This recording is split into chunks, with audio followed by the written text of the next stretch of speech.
Okay, so with the creator of Hunter x Hunter, Yoshihiro Togashi, announcing his return and going crazy, 2 million followers in a damn day. One of the things I want to finally put to rest before we move on with this next chapter of Hunter x Hunter is the whole idea that Naruto is a massive ripoff of Hunter x Hunter. Like, don't get me wrong, Hunter x Hunter is that godfather, but we need to put this to a rest finally about what happens in Shonen Jump and the truth. Not the theories, not all of that, but the truth of, based off analytics, what has been going on with the magazine and why Naruto absolutely is not a ripoff of Hunter x Hunter, because if that's the case, then there's like a good gajillion series in that magazine that are all ripoffs. Let's talk about it.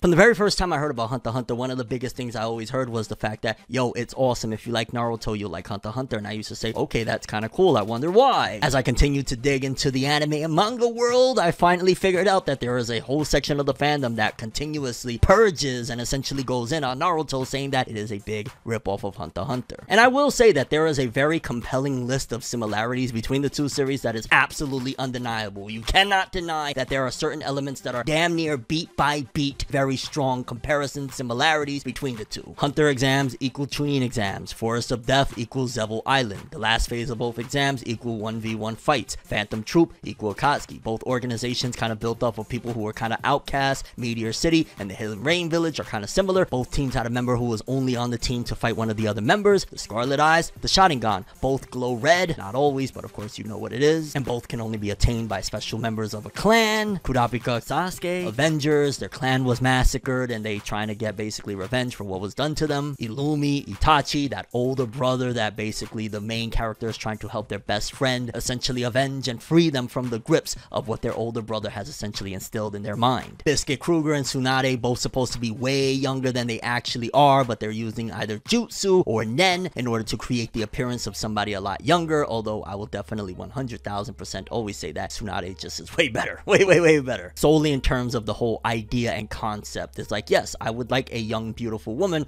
opposed to Biscuit. It's kind of like, Hashirama Senju, Isaac Newton. Essentially, if you even look, the whole idea of the Buddha statue fighting and punching and everything, that was literally, again, beat by beat. And there's a bunch of other stuff too. The Kurta clan, the Uchiha clan, Nen and Chakra, although I would argue then, at that point, we would say that Nen and Chakra are both ripoffs of Ki, so that would be a weak argument. But I say all that to say that while there is comparisons, there's one major thing that you are automatically missing out on when you are casting your judgment of saying, yo, Naruto bit a lot of stuff off of Hunter x Hunter, because let's be clear, it definitely took a lot of inspiration, without a doubt. But if you're gonna say that Naruto is a ripoff of Hunter x Hunter, then you automatically gotta say that a shit ton of other series in the magazine are ripoffs, and essentially Shonen Jump is one big circle jerk of ripping off the last successful series in the magazine. Because if you do the research and just look up, one of the things that you'll find is that oftentimes when a series is either climaxing in its popularity or a change is about to come, one of the big things is that Shonen Jump wants to continue maintaining that fan base. They know that fan base is there for a particular reason, a particular style, a particular type of story. So they automatically want to maintain that audience as much as possible when a series is coming to an end or there's problematic aspects on the horizon. Because one of the biggest things is that Hunter x Hunter started in 1998 while Naruto started in 1999. And if you look at the hiatus chart, yes, we gotta do this for Hunter x Hunter.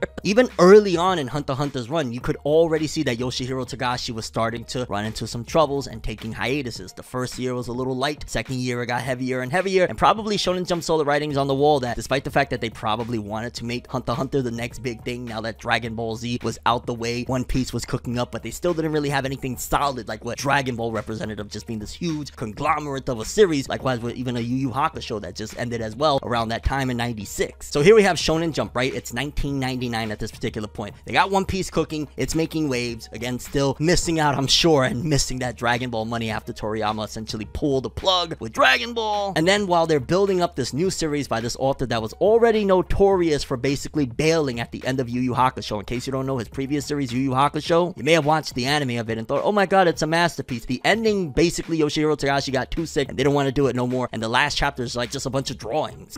It's the sinning tree. It ensnares your mind with hallucinations of wickedness, while it sucks away your life. episodes. So if you take that into account, that this dude, you know, he got hospitalized at one given point, he had to basically be in bed, and even then he was still drawing. Shonen Jump is looking at it like, oh, he's going back to the hiatuses. Like the very first volume of Hunter x Hunter, his message is, hey guys, I'm not gonna make any more excuses, I'm gonna work really, really hard. And then they see that, they're probably like, ooh, what do? We are trying to make this blow up, people already like it, what's gonna happen here? Send in an orange jumpsuit to rep for Goku, send in a whole bunch of story elements to represent for Hunter x Hunter. We're keeping this ship going, fam. Because just think about it, what would Shonen Jump have been had they not had those elements in place and created Naruto, and ultimately it blew up to stardom when Yoshihiro Togashi is basically telling them, I physically can't do this, I mentally don't want to do this anymore, it is too strenuous, and he's constantly taking breaks. Shonen Jump had to make do with what they had at the time, and the situation was, we lost Dragon Ball 2 years ago, One Piece is blowing up, but hey, we still need more to keep this magazine growing and evolving. Hunter x Hunter ain't going to be what we thought it would be because Togashi just physically can't do it. Bring in this Masashi Kishimoto kid, he's reworking his stuff, tell him to do this, get the editor that probably helped or understands Hunter x Hunter very well, recreate Hunter x Hunter with a more mainstream appeal, so to speak. And you're probably thinking, well, Fornev, isn't that basically saying that they took the whole formula for Hunter x Hunter to create Naruto? Well, let's fast forward a whole bunch of years and see have they done this elsewhere. Because alone, one of the biggest things I even remember my 5-year-old niece telling me way back in the day when she was watching this series was, oh my god, Toriko is a ripoff of Goku. Yes, they pretty much tried it again with Toriko, of taking the elements of One Piece, that story, that grandioso adventure that you would get, and then using the elements of the buff and orange jumpsuit and that strong brute force feel that Dragon Ball Z represented, and they tried, and they even put it next to One Piece and Dragon Ball to show you guys, hey, this is what we're trying to do. If you love One Piece, you love Dragon Ball, put them together, and that's Toriko. Naruto comes to an end 2014, right around the corner, around the time it's ending. We got My Hero Academia a few months after, Black Clover, two different sides of the same coin. You could even argue that while My Hero Academia more so approached the diversity type of situation and really speaking to what that generation of kids was starting to become and molding into, Black Clover went the traditional route, hey, giving you all of those really cool elements that you love from Naruto, taking out all of the elements that kind of made it Naruto to a certain degree, and boom, Shonen Jump did it again. The same thing you would accuse them of doing with Naruto basically coming after Hunter x Hunter and following a lot of those beats. Black Clover My Hero Academia tried just that. But yet the main thing that people are missing here, folks, is that all of these series, despite the fact that maybe they get that initial marketing boost of having an orange jumpsuit, of doing the Kurta clan, Uchiha clan, all of those elements that fans are familiar with, they all eventually find their legs and walk on their own. Like, sure, there will always be tropes and things that you will be familiar with from the previous series in the magazine, but these series eventually have to find their way. And maybe you could throw the argument of that's why Black Clover, towards especially certain points, started struggling. The fact that Black Clover was still using heavy inspiration from all of what Shonen Jump stood for, while My Hero Academia started going its own route. Even then, once My Hero kind of went off the formula, a lot of people were like,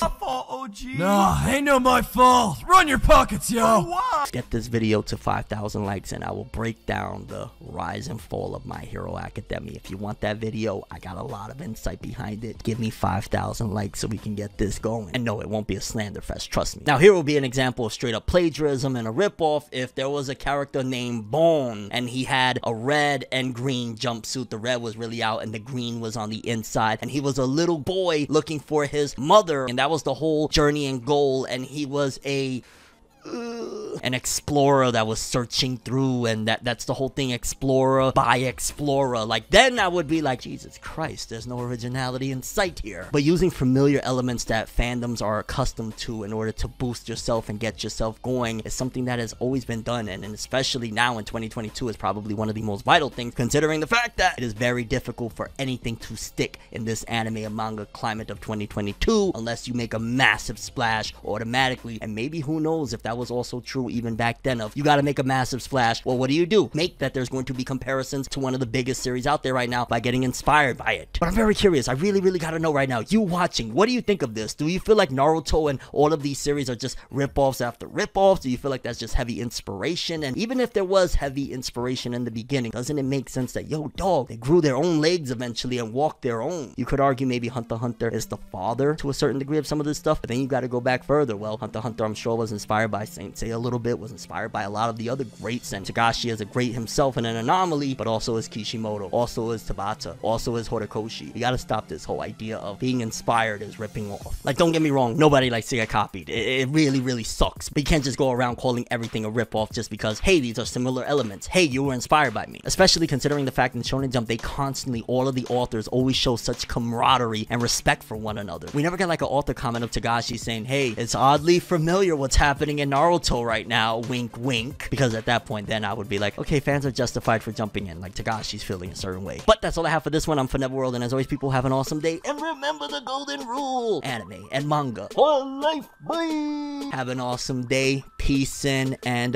yeah, I don't know what I'm doing with this right now. I thought it'd be a cool idea. Let's end the video right here. Stop calling everything a damn ripoff, okay? Like, yo, you can be a hunter and a ninja at the same time, yo. Hunter x ninja. I don't even know what I'm saying anymore. End this damn video right now. I'm gonna turn this camera off right now.